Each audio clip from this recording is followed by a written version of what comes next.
Hello दोस्तों, जियो गुरुजी classes में आपका स्वागत है। मैं रोहित शर्मा, सब्जेक्ट अपना ज्योग्राफी। देखिए लेसन नंबर 8 हमारा चल रहा है, जिसमें हम पढ़ रहे हैं अंतर्राष्ट्रीय व्यापार के बारे में।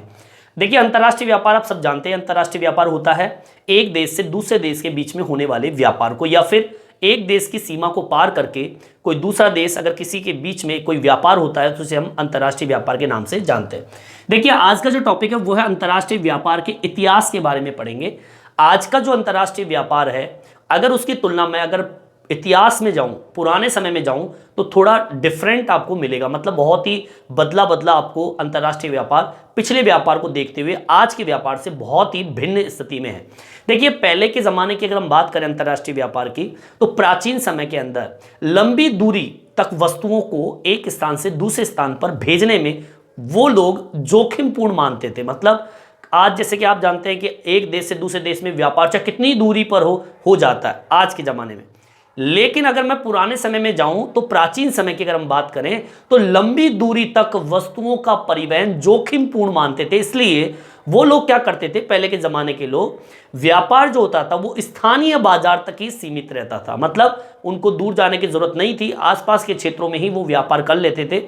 मतलब जैसे कि समुद्री जैसी यात्रा है ना, ऐसा कुछ नहीं होता था। आज तो जो है वायुयान के द्वारा भी परिवहन होता है, समुद्र के द्वारा भी होता है, ठीक है, और आपके स्थल भाग से भी होता है। लेकिन पहले के ज़माने के अंदर स्थानीय बाजारों, आसपास के भागों, क्षेत्रों में ही आपका जो व्यापार होता था, ठीक है। अगर मैं पुराने इतिहास की बात करूं तो लोग अपने जो कि एक तरीके आवश्यक जो सामग्री होती थी, मूलभूत आवश्यकता होती, जैसे कि भोजन है, वस्त्र है, इन पर ही खर्च करते थे। मतलब इनको ही खरीदने में अपना पैसा लगाते थे। अगर धनी लोग हैं तो वो आभूषण जैसे चीज़ें जो होती थी, कीमती वस्तु होती थी, वही खरीदते थे।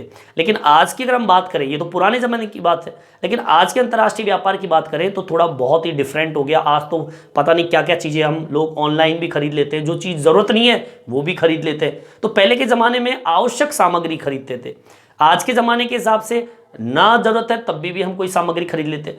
तो कुल मिला के बात यह है कि अंतर्राष्ट्रीय व्यापार पुराने की तुलना में आज की तुलना से बहुत ही अलग है। अब हम बात कर रहे हैं इतिहास की, मतलब पुराना इतिहास क्या कहता है अंतर्राष्ट्रीय व्यापार की। हम इसको शुरुआत कहां से करेंगे, देखिए प्राचीन समय में लंबी दूरियों तक वस्तु का परिवहन जोखिमपूर्ण मानते थे। लिखिए, प्राचीन समय में लंबी दूरियों तक वस्तुओं का परिवहन जोखिमपूर्ण मानते थे। इसलिए वे व्यापार आसपास के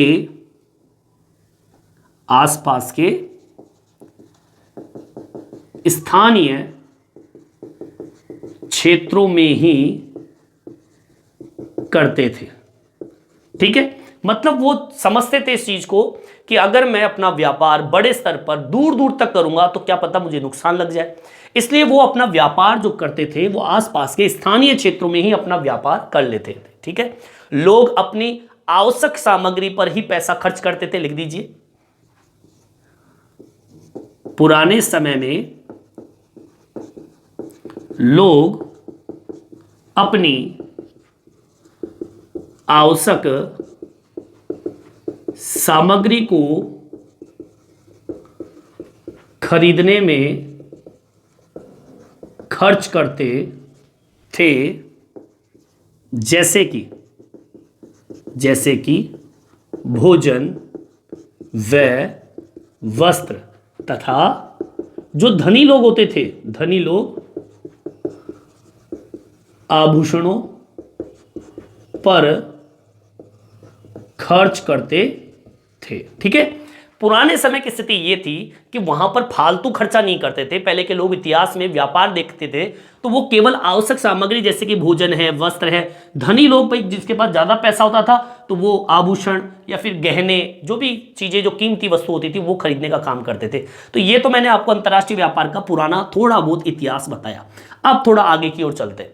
देखिए यहां पर इस पैराग्राफ में लिखा हुआ है कि लंबी दूरी तक कोई व्यापार नहीं होता था। क्यों? क्योंकि उनको डर लगता था कि मुझे कहीं व्यापार में कोई नुकसान ना हो जाए, कोई ऐसा कोई, जैसे मान लीजिए मैं समुद्र से कोई जहाज भेजूं माल डाल के किसी दूसरे देश में, कहीं वो क्रैश ना हो जाए, ऐसी कई दिमाग में उनकी चलती थी, इसलिए वो दूर की जो अंतर्राष्ट्रीय व्यापार वो नहीं करते थे। लेकिन इस दूरी के अंदर ही एक व्यापार ऐसा था जो कि लंबी दूरी तक होता था, जैसे कि रेशम मार्ग का नाम सुना होगा आप लोगों ने, आपका ये मोस्ट टॉपिक है, एग्जाम में पूछा जाता है। टॉपिक है रेशम मार्ग। यहां पे जो ये रेशम मार्ग है, ये लंबी दूरी के व्यापार का एक आरंभिक उदाहरण है। आरंभिक का मतलब होता है पहला उदाहरण, पहली बार अंतरराष्ट्रीय व्यापार में सर्वप्रथम अगर कोई लंबी दूरी तक कोई व्यापार किया गया था तो वो किया गया था रेशम मार्ग। ठीक है, रेशम मार्ग लिख देंगे, रेशम मार्ग लंबी दूरी का आरंभिक व्यापार का उदाहरण है यह। अब देखो ये कितना किलोमीटर दूर, जो कि 6000 किलोमीटर लंबे मार्ग के सहारे रोम को चीन से जोड़ता था। लिख दीजिए, यह 6000 किलोमीटर की दूरी के सहारे रोम को चीन से क्या करता था? जोड़ता था। ठीक है, रोम को चीन से क्या करता था? जोड़ता था। यह सबसे लंबा अंतरराष्ट्रीय व्यापार माना जाता है। फिर देखिए, ये जो व्यापार है भारत, पर्सिया, पर्सिया मतलब ईरान, और मध्य एशिया के मध्य भागों के बीच से चीन में बने जो रेशम है और रोम की जो ऊन है और धातु का जो परिवहन है, वो इसी मार्ग के द्वारा किया जाता था। कौन से मार्ग के द्वारा? रेशम मार्ग के द्वारा। आगे बस हम इसलिए इसको बोलते हैं आरंभिक उदाहरण, जो कि अंतरराष्ट्रीय व्यापार का सबसे आरंभिक उदाहरण माना जाता है, जो कि अंतरराष्ट्रीय स्तर पर दूर दूर तक फैला हुआ था। आगे बस हमें इसको लिख देंगे, यह व्यापार भारत, पर्सिया, पर्सिया मतलब ईरान, ठीक है, भारत होता हुआ पर्सिया, और फिर बाद में आपके मध्य एशिया के जो भी छोटे छोटे भाग थे, या कह सकते हैं मध्य एशिया के मध्य स्थान के बीच में, के मध्य स्थान के बीच। अब ये जितने भी क्षेत्र है, यहां पर चीन में तो बना रेशम जाता था, चीन में बना रेशम परिवहन होता था, रोम की ऊन जाती थी, रोम की ऊन, व जितने भी आपके धातु होती थी उसका परिवहन इन्हीं मार्ग के द्वारा होता था। धातु का परिवहन इस मार्ग द्वारा होता था। ठीक है, तो मैंने आपको यह बताया इस पैराग्राफ में, तो मैंने एक बात कही है कि भाई अंतरराष्ट्रीय व्यापार होता था, लेकिन वो आसपास के क्षेत्रों में ही होता था। ठीक है, मतलब कोई ऐसी लंबी दूरी तय नहीं करते थे, क्योंकि वो जानते थे कि जोखिमपूर्ण है, नुकसान हो सकता है। ज्यादातर वो लोग अपने सीमित क्षेत्रों में ही व्यापार करते थे, ज्यादातर वो खर्चा करते थे आवश्यक सामग्री पर, भोजन, वस्त्र जैसी चीजों पर। धनी लोग पैसे पे, जैसे कि गहने, इन पे खर्च करते। लेकिन फिर बाद में व्यापार में थोड़ा बदलाव आता, समय के अकॉर्डिंग है।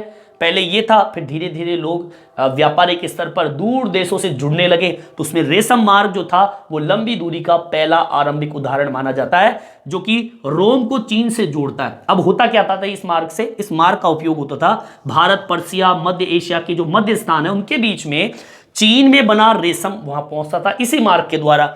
रोम की जो ऊन होती थी इसी मार्ग के द्वारा जाती थी, और धातु का परिवहन इसी मार्ग के द्वारा जाता था। और इस तरीके से अंतरराष्ट्रीय व्यापार बड़े स्तर पर इसको माना जाता है विकास की स्थिति, हम बोल सकते हैं बढ़ता हुआ अंतरराष्ट्रीय व्यापार। ठीक है, अब मैं आगे और बताऊंगा आपको कि और किस तरीके से समय बदलता गया और व्यापार में, अंतरराष्ट्रीय व्यापार में बदलाव होता गया। यहां तक आपके समझ में आ गया होगा, यहां तक आप उतार लीजिए। देखिए आगे की ओर बढ़ते हैं। इतिहास थोड़ा और बदलता गया जब रोम साम्राज्य का विघटन हुआ 12वीं और 13वीं शताब्दी के दौरान। यूरोपीय वाणिज्य के अंदर, मतलब व्यापार में धीरे धीरे क्या हुई? वृद्धि हुई। उसका कारण था समुद्री मार्ग जो थे, उस समुद्री मार्गों के अंदर जो युद्धपोत थे उनके क्या होने लगे? विकास होने लगे। और विकास के साथ में यूरोप तथा एशिया के बीच का जो व्यापार है वो धीरे धीरे बढ़ने लगा। फिर इसी दौरान आपके अमेरिका की खोज हुई। ठीक है, तो इस तरीके से धीरे धीरे आपका अंतरराष्ट्रीय व्यापार क्या होने लगा? बढ़ने लगा। ठीक है, इसको मेंशन कर दीजिए, आपको क्या लिखना है? रोम साम्राज्य के विखंडन के बाद, मतलब टुकड़े होने के बाद, टुकड़े हो गया रोम साम्राज्य का, रोम साम्राज्य के टुकड़े होने के बाद 12वीं और 13वीं शताब्दी की बात चल रही है, ठीक है। 12वीं और 13वीं शताब्दी के अंदर होता क्या है, यूरोप में वाणिज्य की जो व्यापार की स्थिति है उसमें क्या हुई, वृद्धि हुई। शताब्दी में यूरोपीय क्षेत्र में वाणिज्य, या हम कह सकते हैं व्यापार के क्षेत्र में तीव्र क्या हुई, वृद्धि हुई।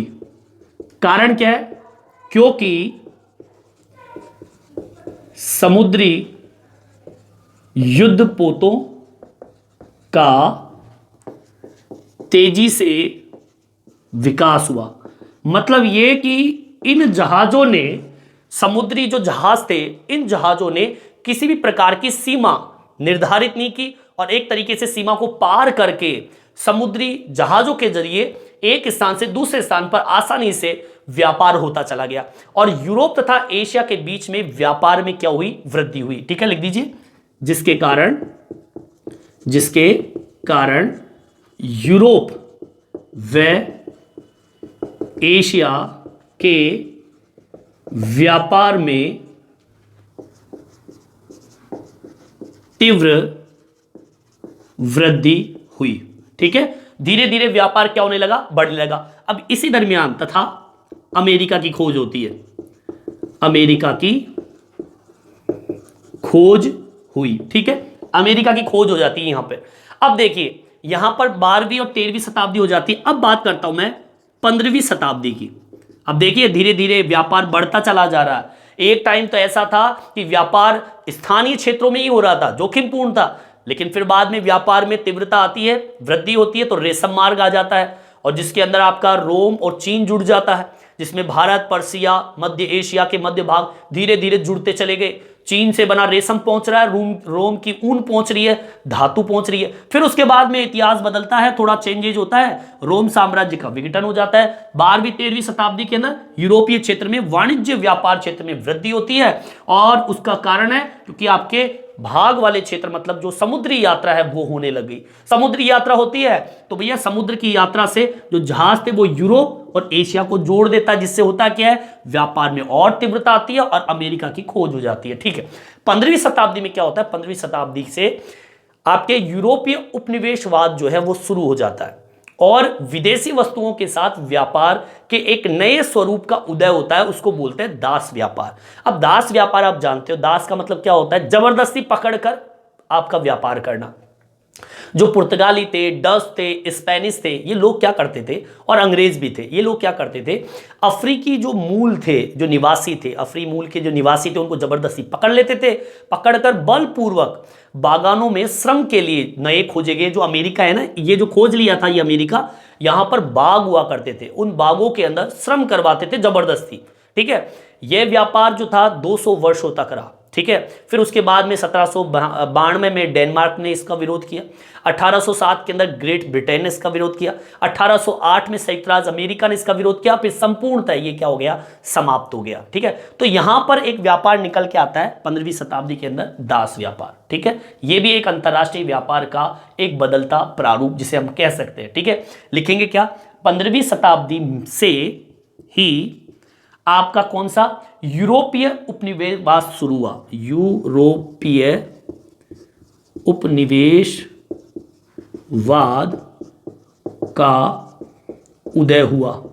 ठीक है, यूरोपीय उपनिवेशवाद शुरू हो गया, उदय हो गया और विदेशी वस्तुओं के साथ, ठीक है, लिखेंगे, और विदेशी वस्तुओं के साथ, मतलब विदेशी वस्तुओं का तो व्यापार होता ही था, लेकिन एक नए स्वरूप का भी उदय हुआ, उसे बोलते हैं दास व्यापार। विदेशी वस्तुओं के साथ एक व्यापार का नया स्वरूप उदय हुआ, जिसे क्या बोलते हैं, दास व्यापार, जिसे दास व्यापार कहते हैं। अब इस दास व्यापार में होता क्या था, बताया मैंने आपको, पुर्तगाली, डच्चों, स्पेनिश व अंग्रेजों द्वारा क्या करते थे लोग, अफ्रीकी मूल के निवासियों को बलपूर्वक पकड़कर नए खोजे गए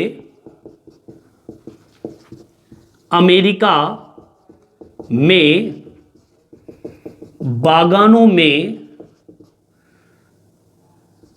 जबरदस्ती क्या करवाते थे, श्रम करवाते थे। आगे बात समझ में, ये भी एक दास व्यापार अंतरराष्ट्रीय व्यापार का एक भाग है, ठीक है। फिर धीरे धीरे, लेकिन ये 200 वर्षों तक रहा, फिर बाद में धीरे धीरे ये समाप्त हो गया। कैसे, देखिए लिख दीजिए इसको भी, 200 वर्षों तक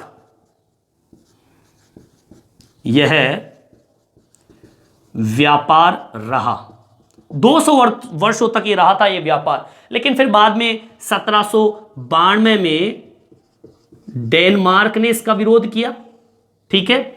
उसके बाद में 1807 में ग्रेट ब्रिटेन ने इसका विरोध किया,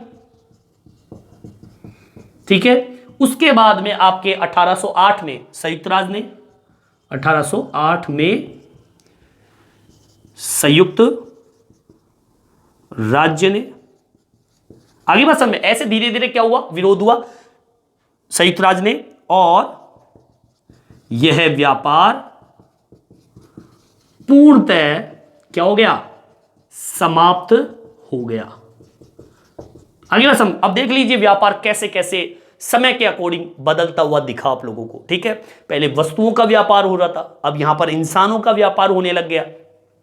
पहले तो व्यापार तो हो ही नहीं रहा था, पहले तो दूर दूर तक जा ही नहीं रहे थे, आसपास के क्षेत्रों में ही व्यापार हो रहा था। फिर रेशम मार्ग आ जाता है, थोड़ी दूरी बढ़ जाती है, फिर समुद्री क्षेत्र से भी व्यापार होने लग जाता है, और फिर बाद में ऐसी स्थिति आ जाती है व्यापार के अंदर, जब लोगों को पकड़ पकड़ के, अफ्रीकी जो काले लोग होते हैं, अफ्रीका के लोग, उन्हें जबरदस्ती बेचारों को पकड़ पकड़ के, और वो नए खोजे गए अमेरिका के अंदर जो बाग होते थे, वहां पर जबरदस्ती उनको श्रम करवाते थे। 200 साल तक ये व्यापार रहा, ठीक है। जबरदस्ती पकड़ो उनको, वहां पे अमेरिका में भेजो, वहां पर जबरदस्ती काम कराओ, ऐसा व्यापार 200 वर्षों तक रहा। फिर बाद में 1792 के अंदर डेनमार्क, 1808 में ग्रेट ब्रिटेन, 1808 ये संयुक्त राज्य, इन्होंने इसका विरोध किया और पूर्णतः समाप्त इसे कर दिया गया, ठीक है।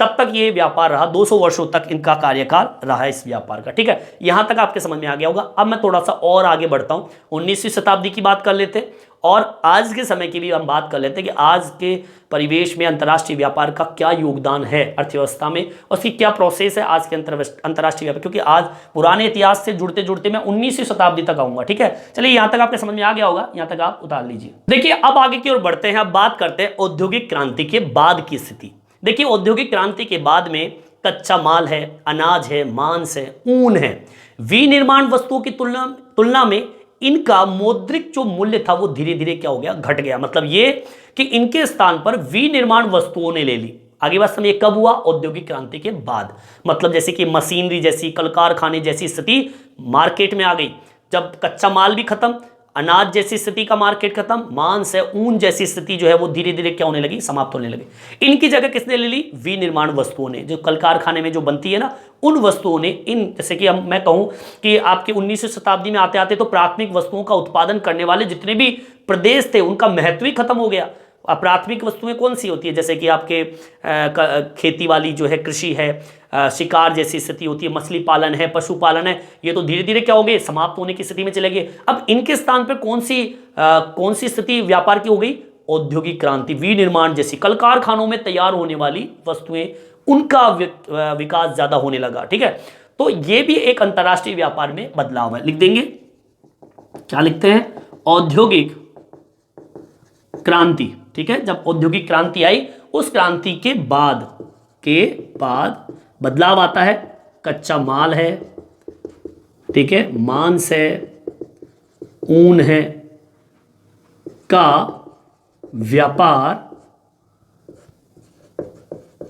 विनिर्माण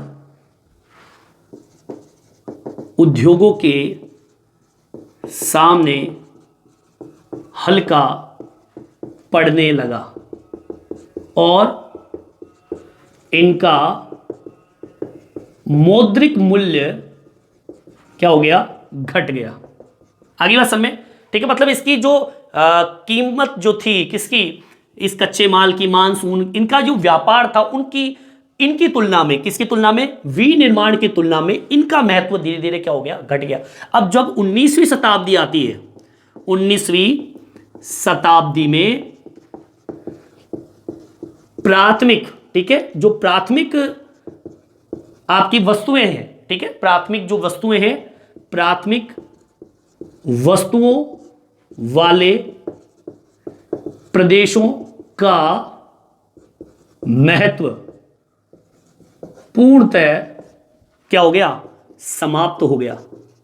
मतलब यह कि प्राथमिक जो क्रिया है, कहें तो हम कहें प्राथमिक क्रिया, ये प्राथमिक क्रिया जिसके अंदर मैंने बताया भी आपको, चाहे वो खनन हो, चाहे कृषि हो, चाहे पशुपालन हो, चाहे मछली पालन हो, जब आपका औद्योगिक क्रांति का विकास हुआ, विनिर्माण जैसी स्थिति आने लगी, कल कारखानों में माल तैयार होने लगा, तो धीरे धीरे कच्चा मांस, ऊन, ऐसे व्यापार जो है, जो प्राथमिक वस्तुओं से संबंधित है, ऐसे प्रदेश है, ऐसे देश जो ऐसा कारोबार चला रहे थे, उनका कारोबार धीरे धीरे इन प्रदेशों का महत्वपूर्ण स्थान समाप्त हो गया, महत्व ही खत्म हो गया इनका। और महत्व किसने ले लिया, जो औद्योगिक क्रांति में विनिर्माण के स्तर पर, बड़े स्तर पर काम कर रहे हैं। आज कल कारखाने जिस देश में, उनकी कीमत ज्यादा है। वो जो देश है जहां पे कल कारखाने, विनिर्माण जैसे मशीनरी संबंधित काम होते हैं, वो देश आज विकसित माना जाता है, ना कि प्राथमिक क्षेत्र से जुड़ा हुआ देश को विकसित माना जाता है। अब प्राथमिक की बात करूं तो मैं अफ्रीका है, अफ्रीका तो बहुत पिछड़ा हुआ है, लेकिन वहां पर प्राथमिक वस्तुओं का आज भी प्रयोग ज्यादा होता है। समझ में आई बात, ठीक है। अब वो लेकिन पिछड़ा हुआ है। अब आगे सुनिए, प्रथम और द्वितीय विश्व युद्ध के दौरान पहली बार राष्ट्रों ने व्यापार कर लगाया और संख्यात्मक प्रतिबंध लगाना शुरू कर दिया। ठीक है, लिख देते, प्रथम व द्वितीय विश्व युद्ध के दौरान, ठीक है, जब आपका प्रथम और द्वितीय विश्व युद्ध हुआ, उसके दौरान पहली बार क्या किया इन दो देशों ने मिलकर, राष्ट्रों ने मिलकर व्यापार कर लगाना शुरू किया। राष्ट्रों ने मिलकर व्यापार कर लगाना शुरू किया और साथ में संख्यात्मक प्रतिबंध लगाना शुरू कर दिया।